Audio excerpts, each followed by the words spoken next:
Hey everyone, welcome to the SOS show. SOS stands for Strategy Over Spaghetti, where we talk about strategic ways you can be growing your business through the written word. And today I'm here with Louise, who is a productivity pro, and we are just going to jump right into it. And you can learn more about us by clicking on our LinkedIn profiles or Googling us. So, all right. So one of the things that Louise and I were talking about was what happens when you don't get likes or comments on your content, whether you're on Facebook or whether you're on LinkedIn. And I'm so curious to know, Louise, what your take is on this.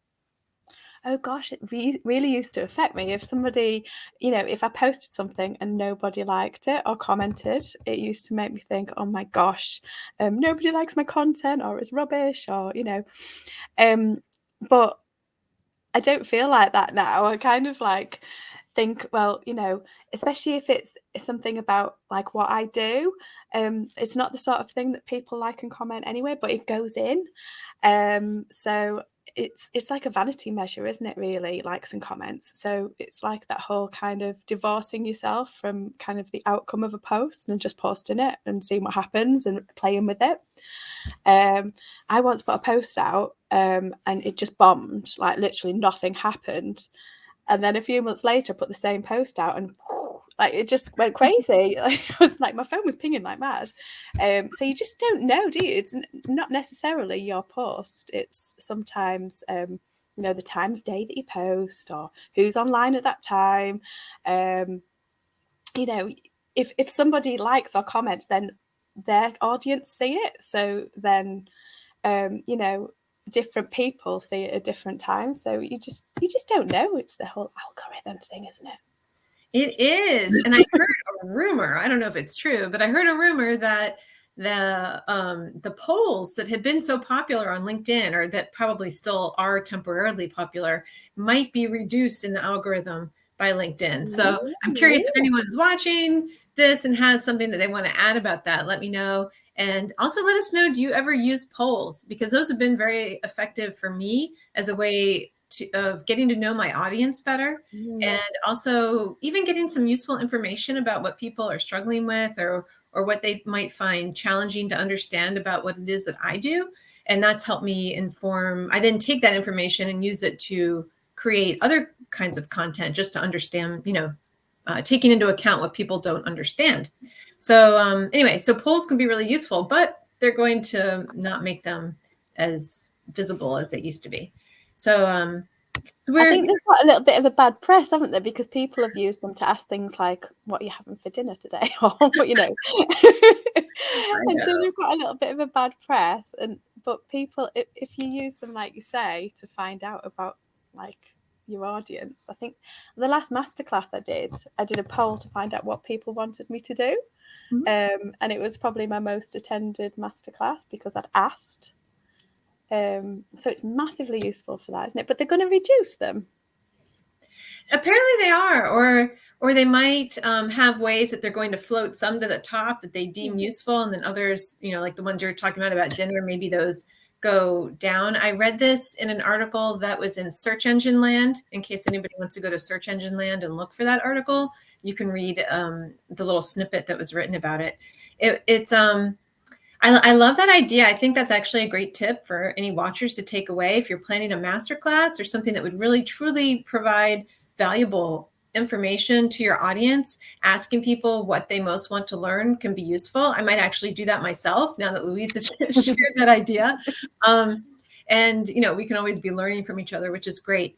And I like polls because they are simple. So in terms of like worrying about having to write something long, you don't always have to.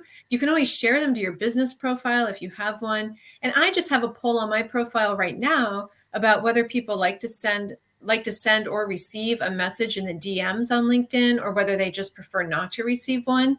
And I found it started for me, an interesting conversation. Not everybody agrees, but they're disagreeing in polite ways.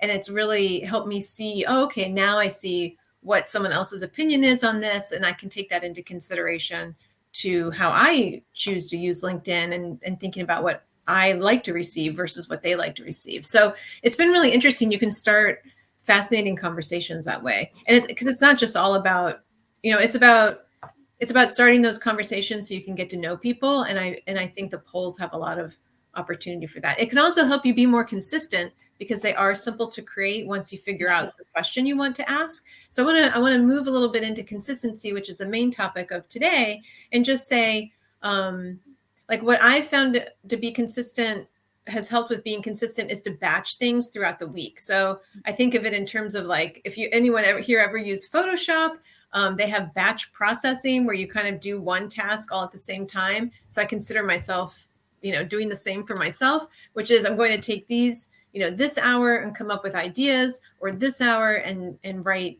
this many posts. And that way it's not spread all throughout the week, or I'm not sitting there at 7 a.m. like, what do I write about? I mean, now I have enough content. I never have to worry about what to write about.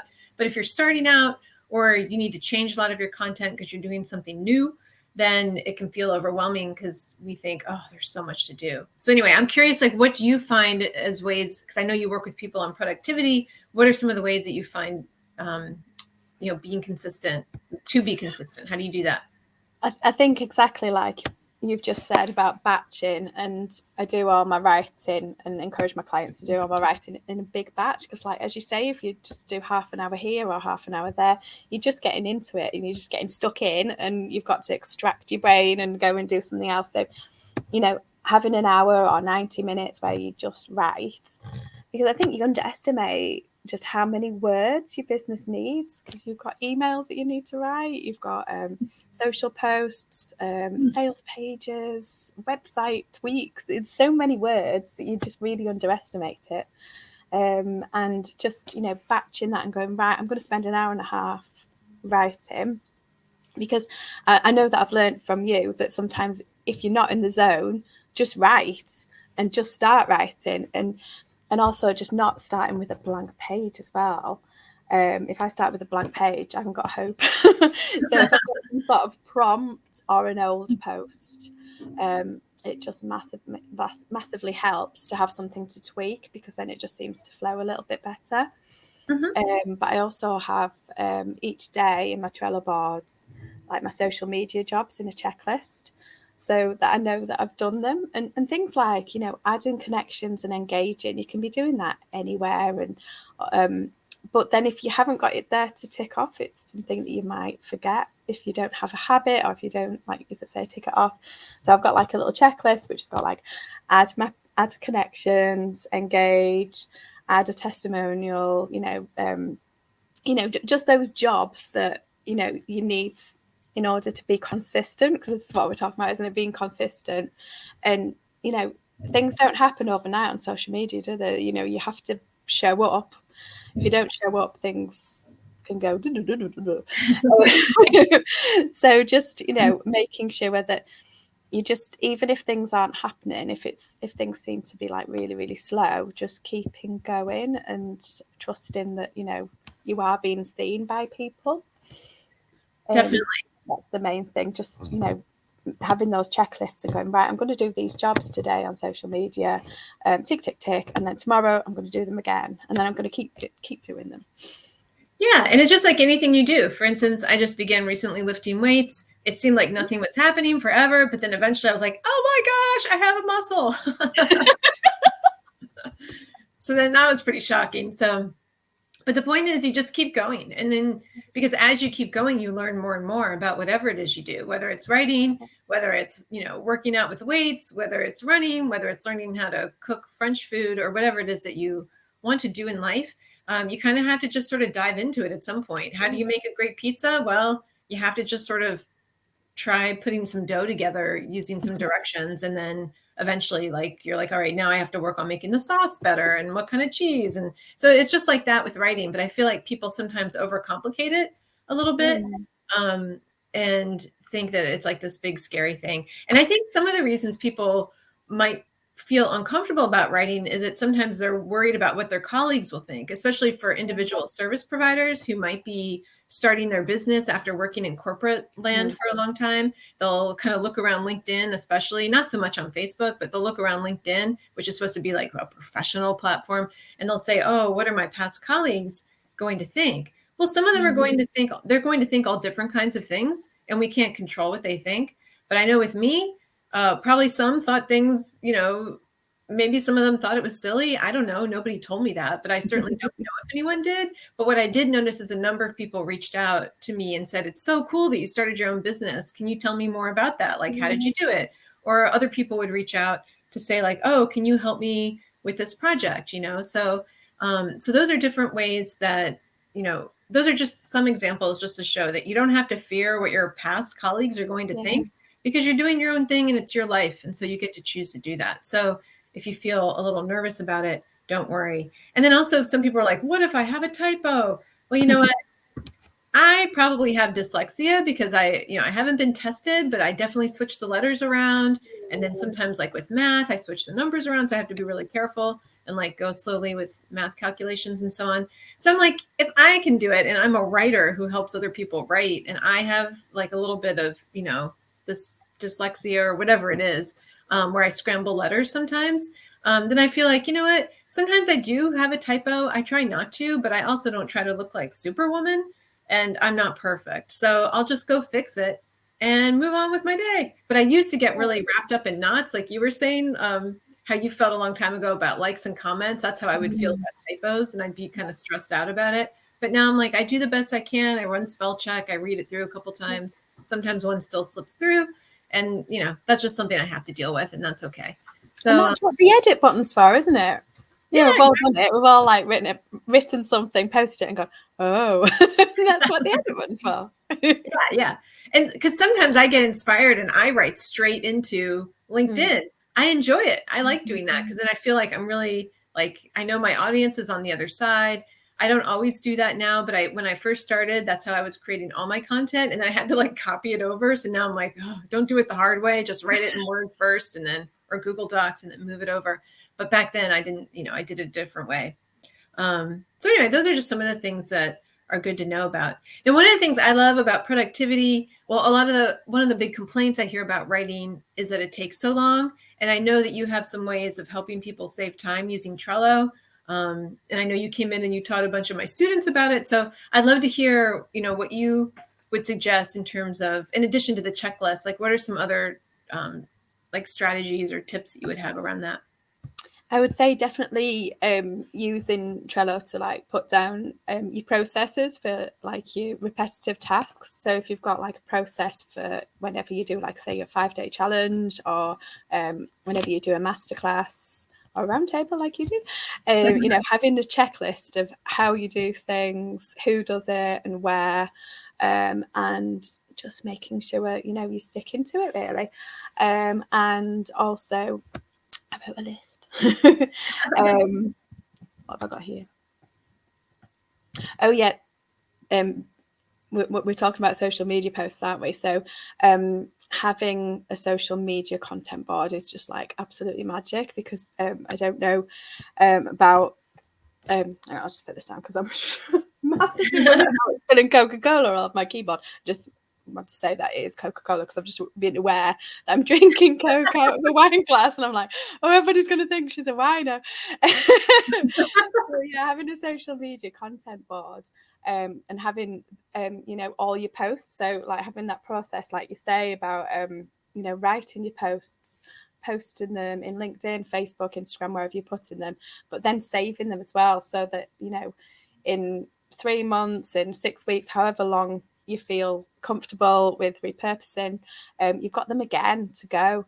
And some people think when they repurpose, oh, I can't post that again because people will know that I've posted it before. They don't.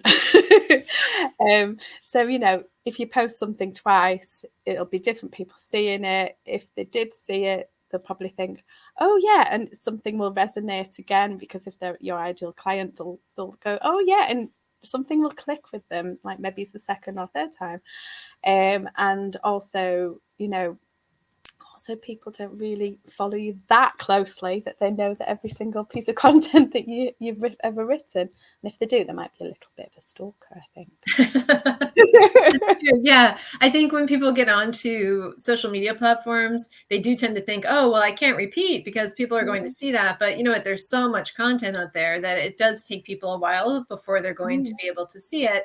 And then tying back to what Louise was talking about earlier about how the likes and the comments don't matter as much as we may think at first, is that, you can have a certain amount of content going through and nobody likes it, nobody sees it, but it's still being seen by people. I just saw some content this morning and I did not, I see content that pops up in my feed and I can't comment and comment on all of it. So obviously other people are also seeing content that they too don't have time to engage with. So that's perfectly normal, but they're still reading it or they still might be watching a video. You just might not see evidence that happened. And in fact, I've had people who've said like, oh, I've seen I share testimonial posts frequently.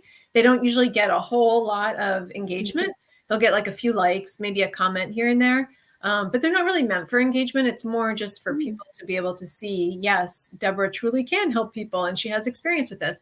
And that it's worked to that end, because people will reach out to me and say, oh, I saw that you helped this person that way. And that project you did with them seems like what I'm trying to do. So I'd love to talk to you about it. So people are seeing, seeing that content. So it's so worth it. And as for a productivity tip, I think sharing testimonials that you have, whether you interview a past client or whether they send you a screenshot or a message and then you screenshot it with their permission, these are all different ways you can be sharing what people have to say about working with you.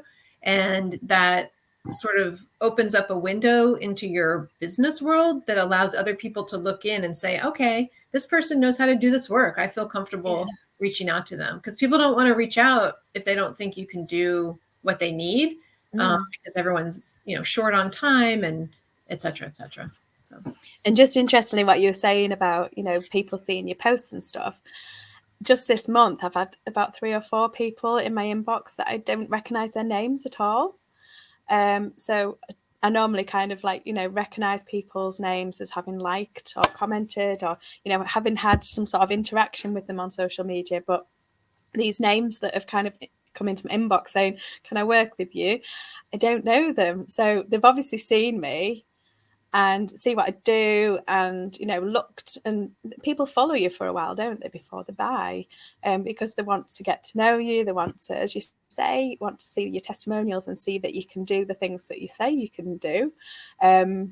So yeah, it's really interesting you should say about, about the likes and the comments and the testimonials. People see your stuff and they don't necessarily like or comment. Like, oh, we've got a comment on here. Yeah. Let's see. Oh, I can't see your name, but we'll be able to see it later on LinkedIn. But this person says, they're quoting Marcus Aurelius, concentrate every minute like a Roman on doing what's in front of you with precise and genuine seriousness.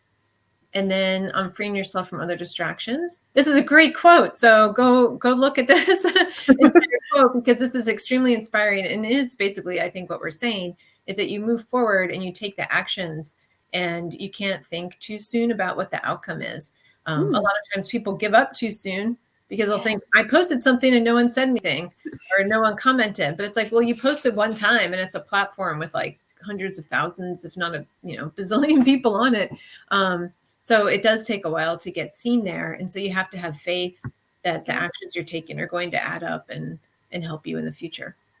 I think that's the thing, isn't it? You can write something that you think's really great and you spend ages on it, and then you put it out there and nothing happens, and you think, why have I not got clients from that wonderful post? But it's that building up, isn't it? You're building up, and as we said at the beginning, you can post it another day and it can do amazing things, and you can post it again and nothing can happen. You just don't know, do you?